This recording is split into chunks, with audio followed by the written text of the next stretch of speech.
Hi, Guido Fox here. Welcome bij een nieuw book report. Today I want to discuss with you diversity, identity, and cultural wars from Paul Cliteur and Perry Perique. Perry Perique was publishing my book Social Day Love about seducing women during the day.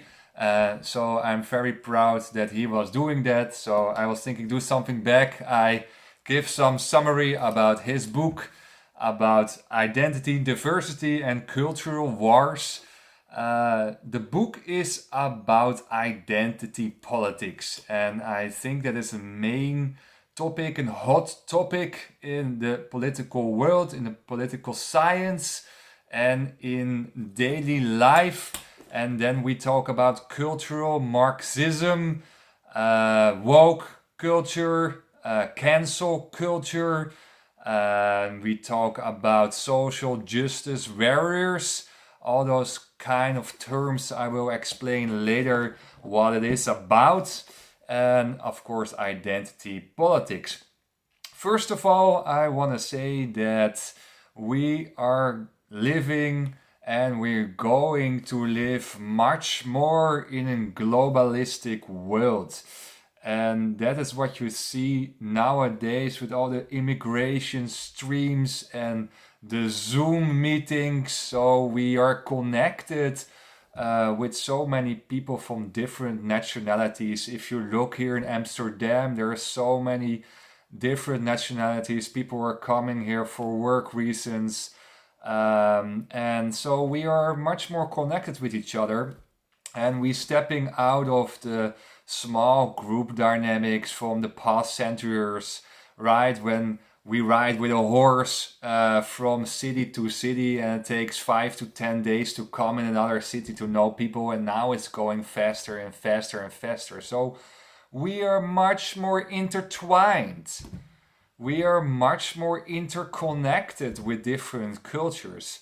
So that's, I think, important to mention that we are going to live in a global village. The world becomes smaller and you get faster trains, faster airplanes, so everything goes closer, and soon we get a magnet train. And in China you see it already, and that's easier to go from city to city and to meet other people from other different nationalities. And of course then the identity of your country or from yourself, your own identity, right? Because your own identity, the sum of all identities in the society, makes, of course, a national identity or a Western identity or an Eastern identity. Always be aware that the identity of a nation, of a part of the world, is always a sum of personal identities, right? So that's also think you have to be aware of that mechanism. You cannot say we have a Dutch identity without looking to the people who are living in your country. Okay, what is their personal identity? And that's the sum of all the identity makes the national identity. So you can change if you travel a lot. You can change as a person if you meet a lot of people from different nationalities. So you will be influenced, right? You have your own core. That's okay. You can have your own strong core, but you can be influenced by other people from other nationalities and other cultures and adopt that also in your own identity. So identity is also something like flexible as water, can be flexible as water. It depends how open you are. If you're open, you're vulnerable, your identity will be changed. And there's nothing wrong with change. Sometimes change is good. But it is always yin and yang, right, in the spirituality. So you can change something from other countries that's good for your national identity, but you can also have a strong core. This is my Western values. Here I stand for. Here I'm proud of it.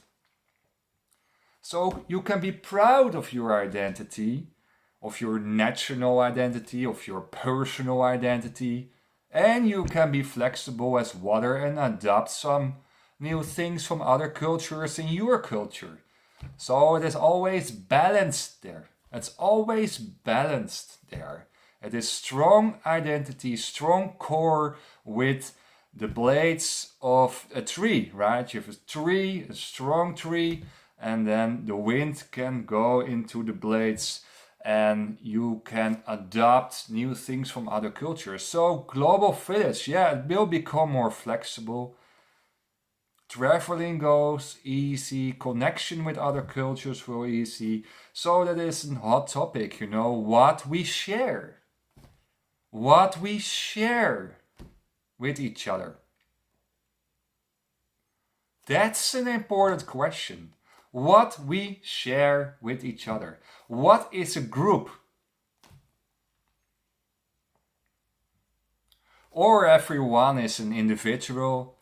Everyone is striving for his own career, for his own money, for his own ego, incentive.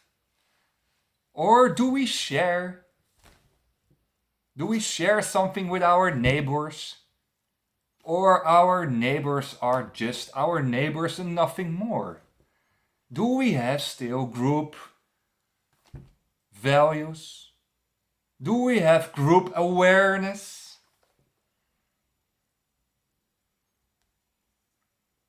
Do we have group responsibilities? Do I have to care for my neighbors? Social wise, financial wise, caring wise?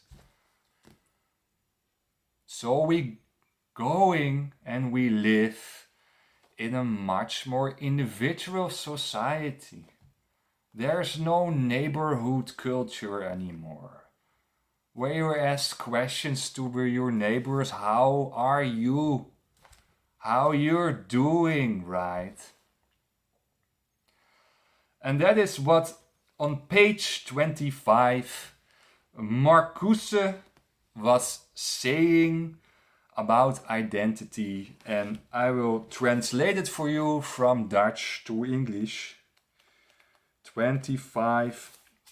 Herbert Marcuse, 1979, he died, was suggesting in One Dimensional Man that capitalism, and here we go more into state structuring, capitalism leads to identity loss because our reality will be constructed by marketing. I have to explain that further, I think, right? I have to explain that further. Capitalism, globalism, capitalism leads to a view that people will be a consumer. People are consumers of products. Multinationals wants to have consumers. So you will be influenced by commercials on television, on your social media, or whatever kind of interaction with media. You are a consumer. And in that kind of view, borders are senseless anymore. National identities are senseless because multinationals are everywhere. So because of multinationals and globalistic powers, there is no identity anymore, what your values is, what your background is, what your culture is, because you are a marketing subject. You are a marketing subject. You are a consumer because we live in a capitalistic society. And in a kind of way that's good, right? I studied economics and you see that capitalism is the last best solution. The welfare is going well. but it is not bonding us. It's not sharing us. It's not grounding us. We are not grounded. We are empty persons. We are buyers of products. We want to have more cars, much more better houses, better products, much more modern cell phones, right? Constantly more and more in the ego, status-oriented society of capitalism. Always wants to have more and more. And then, and that's interesting, egalitarism, is kicking in. Because multinationals and big firms wants to put their marketing on a gray, big crowd. The gray, big crowd. There the money is. The marketing is on the gray, big crowd. And it's the purpose that they stay the same. The same sheeps. They are all the same sheeps. And if you have all same sheeps, then we going to egalitarism, to equality. We are all the same. Difference is not acceptable anymore. You cannot be someone else than a gray crowd consumer. Because otherwise you're falling out of the boat. And we know how much intertwined, interlinked big businesses is with government. They are strongly related with each other. People from politics goes in big businesses going in politics. So they want a big grey crowd as a money cow. A money cow who delivers money. You are a consumer, you are marketing. So there is no identity anymore. No self-identity anymore. So that's what you see. You see an individualistic society. All those people are alone, no connection with the neighborhood anymore, not feelings of bonding with other persons of your country.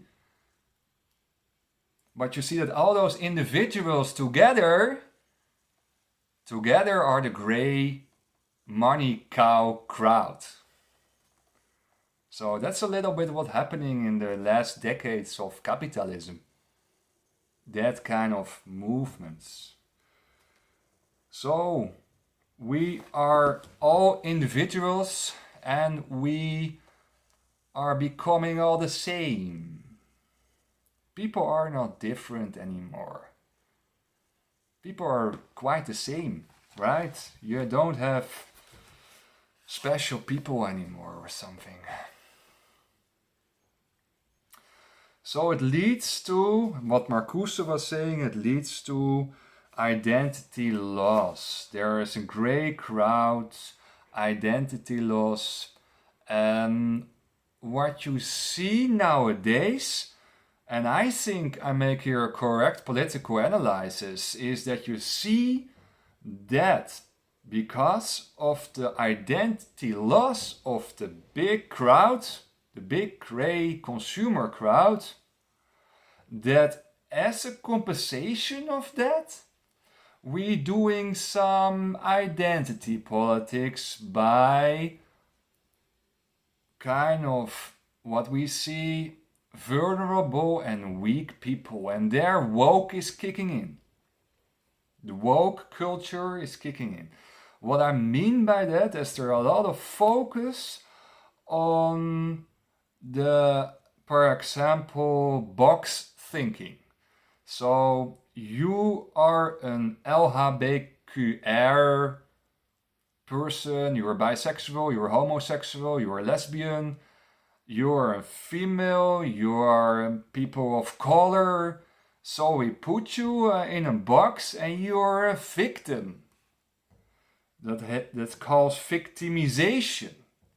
So because of we have a great crowd consumer, no identity, no loss, we have a waterbed effect that there are now identity politics. That's interesting, right? That's interesting. So we have now woke, and culture Marxism, and everything what is weak needs attention.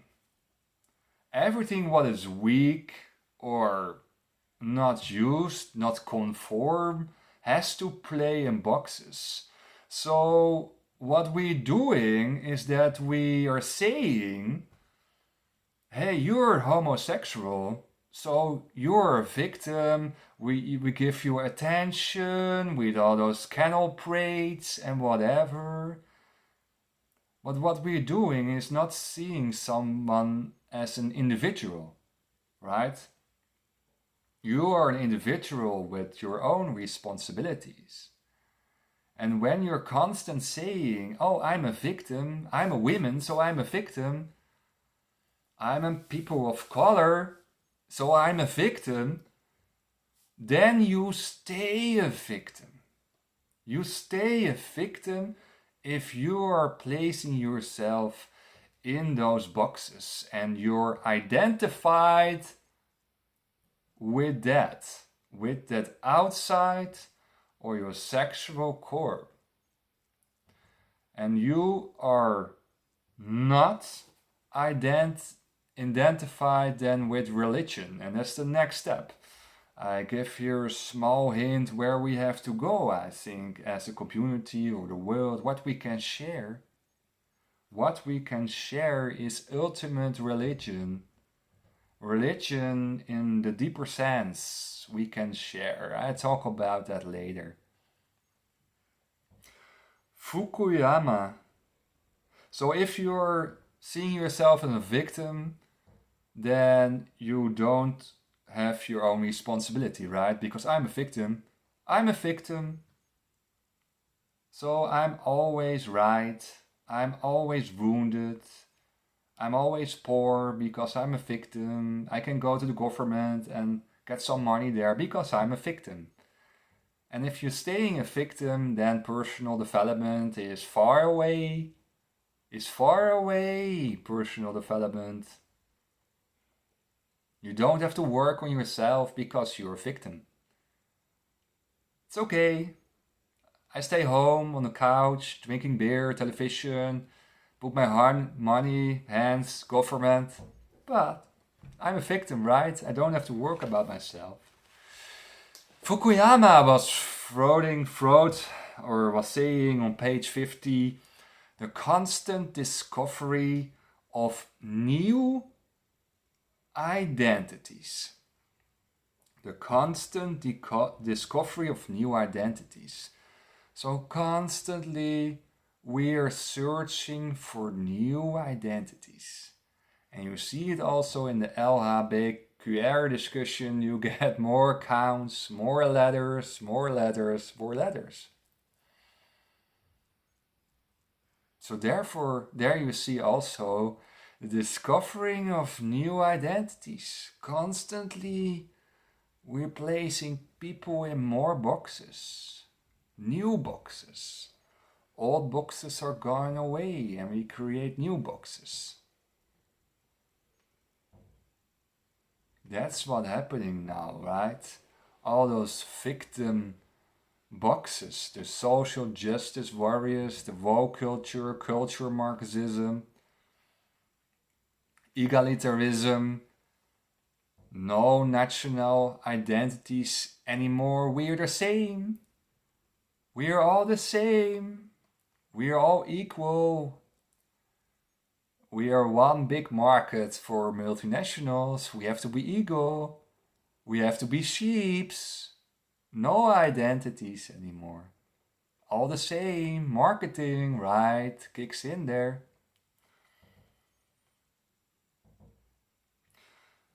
So, that Marxism, right? Culture Marxism is always from the have and the have-nots, the workforce and the higher powers. And that's what you see now, huh? People of a lower income, or people from color, or you're from the LHBTQR discussion, hold them low. That's what you see. You hold people low if you put them in boxes, and when you see others as a victim. So I don't think that's a good system to think. Then on page 181 is Perry Perique saying something interesting about Goliath is always guilty, and he mentioned there the white guilt of colonialism. We're always guilty. White people are feeling themselves always guilty. Guilty is bad, it's a low spiritual consciousness level. But we always feel each other guilty for our richdom, for our brains, or for our education, or for our innovation power, or whatever. White guilt, right? White guilt. And Paul was saying there something about we are kind of white sugar daddy. We are a white sugar daddy.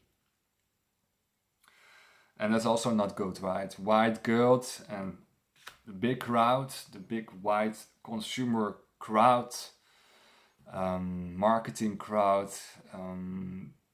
So what we share, right? What we share nowadays in this global village. And then religion is kicking in. And that means the essence of every religion is raising up your consciousness. And that's the link I will bring here in this discussion. We share love, we share compassion. That's what we can share with our neighbors in our community as we becoming more individuals. We stepping out of small social circles. That is a natural process. It's an evolutionary process that we're stepping out of our social circles with all those communication, with all those faster transport possibilities. We are going out there. So what we can bond? Social day love. We can make a compliment to a stranger. We can share compassion with our neighbors, with our other countries. So praying, meditation, religiousness can be our shared identity.